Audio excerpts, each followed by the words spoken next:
Yeah, they certainly have a nice roster. It's funny because like to hear the Pistons in playoffs, even playing game in the same breath, does seem great. It's definitely from a downtown take. Can't question that.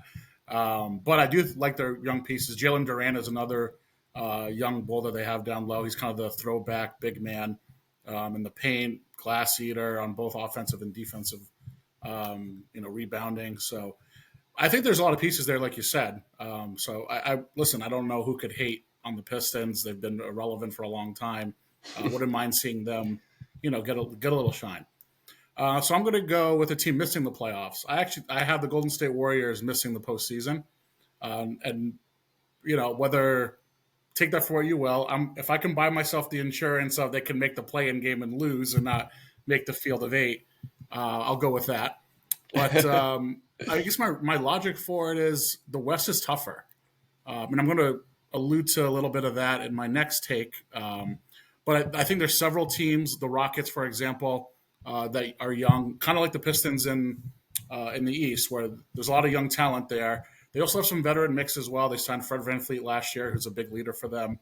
I think Jalen Green is going to take a big step moving forward. Jabari Smith, Sengun down low. Reed Shepard obviously is a very trendy pick to do a lot of good things this year as a rookie. So they're better. The Spurs should be conceivably better.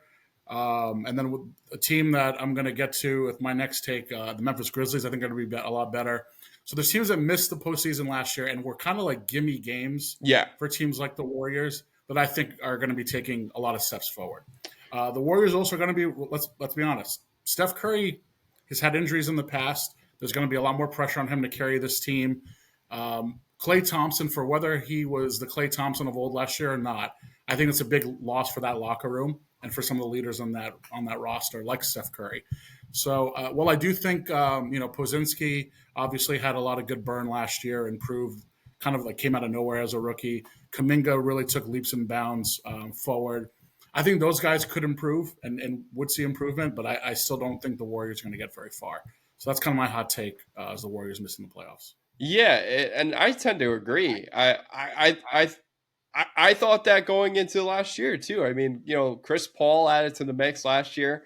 It just wasn't gelling well, right? And I think they barely squeaked in at the 10 seed. So it's like at the end of the day, they're going to get worse. They're absolutely going to get worse, and I can fully see that. And who knows? This might be the last year that we see Steph Curry in the Golden State Warriors uniform. Unless his loyalty really plays a factor, which I can see that too. He's very, very loyal, kid and high performer, when it comes to the Oakland area. So I do appreciate his work ethic and what he's brought to the table, especially with Team USA in the Olympics. But yeah, I think the Golden State Warriors are going to have a tough time, going into this season.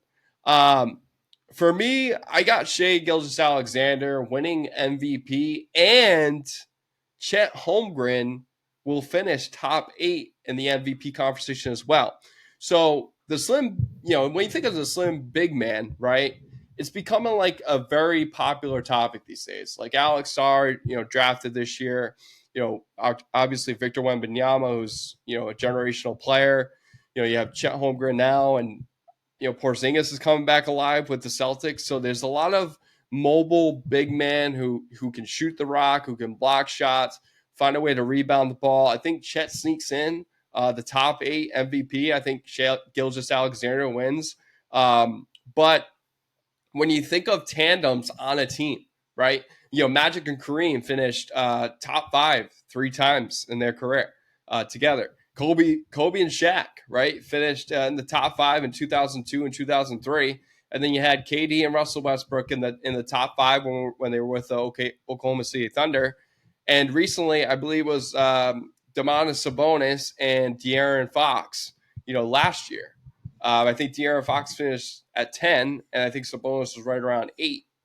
So I believe that can happen, and not to give it a tease, but there's going to be a lot of success with Oklahoma City Thunder. And a big reason why is these two guys, they're studs. It's a great tandem to build around.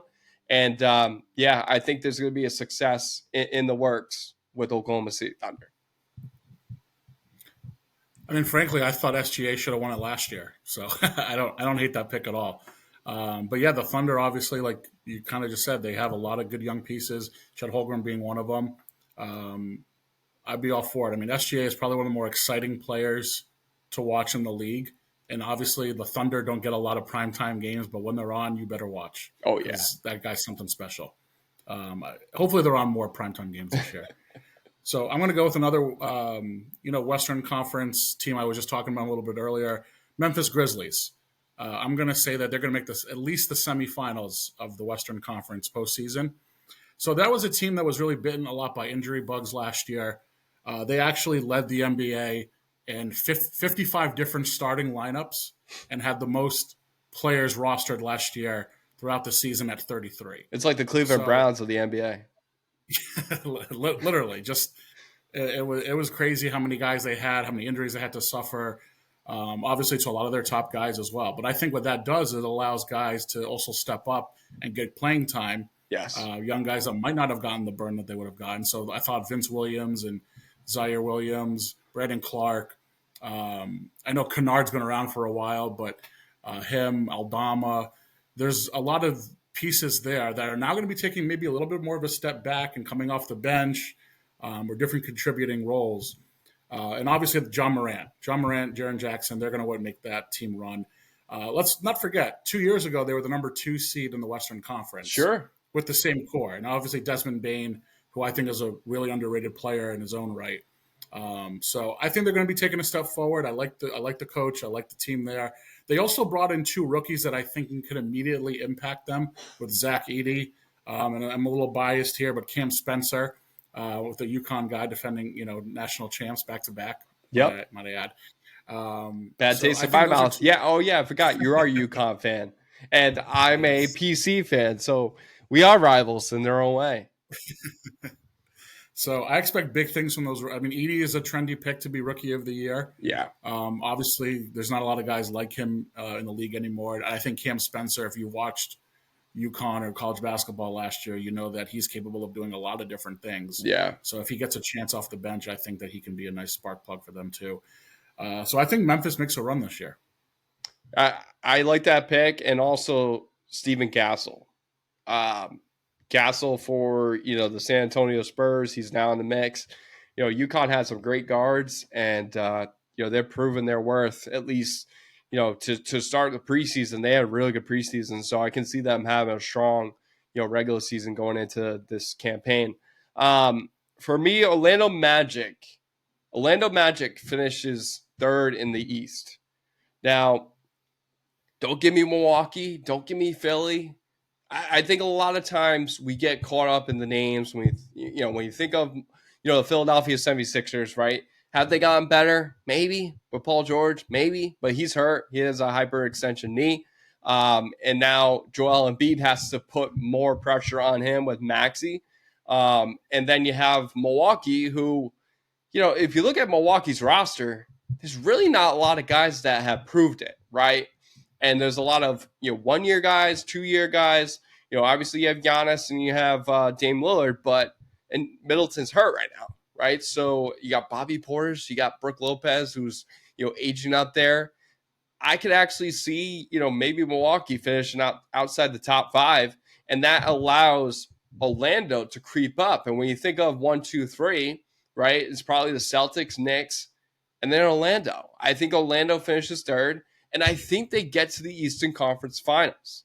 And like when you look at the way that they're built right now and the way that they were so successful last year, what were they so good at? They were good defensively. They were good at guarding the three. They found a way to win games due to their defense. They were a horrible 3-point shooting team. They were really bad. But they found a way to get into the paint. They found a way to create their own shots and get opportunities. You got the Wagner twins, and you got obviously Paolo Banchero, who's arguably one of the most uprising stars in this league. So I think that you have to start considering Orlando to be a threat in the East. And once they start gaining steam, around the All-Star break, you'll see it. And I really think Orlando finds a way to get to the Eastern Conference Finals. So for one, Completely agree. I think Paolo Banchero is the most one of the most underrated stars in the league. Also, I thought you saw Jalen Suggs. Obviously, Franz Wagner took big leaps last year. Jalen Suggs did too. A guy who I really love on that team is Cole Anthony. I think Cole Anthony is a very underrated part of what they do offensively because he's one of the few guys that is so talented offensively, and you can kind of see it when he gets in there. He's capable of creating, getting his own shot, hitting threes, getting to the basket. He does a lot for them in the area that they lack. So I would like to see the Magic take that step forward. Kind of similar line of thinking. I have a surprise team, actually the team that knocked out the Magic last year as my 3 seed in the East, which being the Cleveland Cavaliers. So I thought, while their offseason was quiet, all they did was they re-signed Donovan Mitchell, they give an extension to Mobley, they make sure that they bring back their core, and I think that's huge. I mean, that was a team that, obviously went to the second round of the playoffs last year. Listen, Boston was going to beat them regardless of Mitchell being healthy or not. But that was a team that gave Boston some issues in that second round without Mitchell. Sure did. So I think that that's a team that, given that division, I think the Pacers take a step back. I also am with you on the Milwaukee Bucks. Not to have too much similarity here, but I don't know if they finish in the top 5 as well. I don't really like what they did with their roster, which wasn't much. They're aging. What did they do? Yeah, wasn't really. They were just really rolling the ball back out with the same team, and they're aging. I mean, let's be honest. Lillard, a lot of miles on his tires. Same with Giannis and what he's asked to do for that team. I like Bobby Portis a lot, but there's only so much you can do and ask of him. I mean, you can't really expect him to be like a number 2 or 3 guy. He's better as we've seen, a 4 or the 5th guy that you kind of have to, the forgotten guy that can sit in the corner and hit open shots. But if you're asking him to step up and give you 20 a night, which he may have to do Yep. a lot this season, I don't think he can do that. But the Cavs, I really like their young roster. Obviously, Garland and Mobley, as we talked about earlier, they've only continued to improve year to year. And then I think they have a guy in Mitchell who, I mean, this is a player who is capable of giving you 50 on any given night, and he's made some clutch shots over his career. So when you have a guy like that who's a true leader, I think it gives you a chance. So I think the Cavs finished in the 3rd spot in the East. Yeah, the only thing for me, I just wish they found a better coach. I'm not a big Kenny Atkinson fan. I'm just not. I think that it helps that he was part of Steve Kerr's, coaching tree. But I don't believe him having too much success in Cleveland. I gotta see it. Maybe it does help, with the guard play in Golden State and how they were formulated. Obviously, what he tried to do with Brooklyn. But for me, I gotta see it in order to believe it. Just like anything else. But I just think that that there's going to be a little bit of a learning curve, obviously. But I can see them probably making maybe 5, 6 seed, maybe. But for me, I'm not a fan of Kenny Atkinson, so that's the issue. But honorable mention for me, if we're playing honorable mention game here, it's Chris Dunn. I think Chris Dunn, former Providence College Friar, not to play my bias card here or anything, I think he actually starts, for the Clippers mid-season. I think he takes over. And when you think of Chris Dunn, he's a defensive-minded guy, right? And I think what they're missing right now with the Clippers is they need to develop some kind of identity. And what better way to do so with a defensive-minded guard? A guy that can really ruffle feathers, get in the mix with a lot of different, players on that court and, find a way to make things happen, right? Like Chris Dunn was a prolific player here in Providence, but he hasn't really showed in the NBA. He had a really good year, recently, I believe with the Hawks, or no, the Jazz. Jazz, yeah. But he's got to find a way to really build, more confidence. He's 29 years old. He's about to be 30. He's got to find a way, to make himself relevant in the NBA and really make things work and get muddy with it in practice. Find a way to get dirty and find a way to make things happen.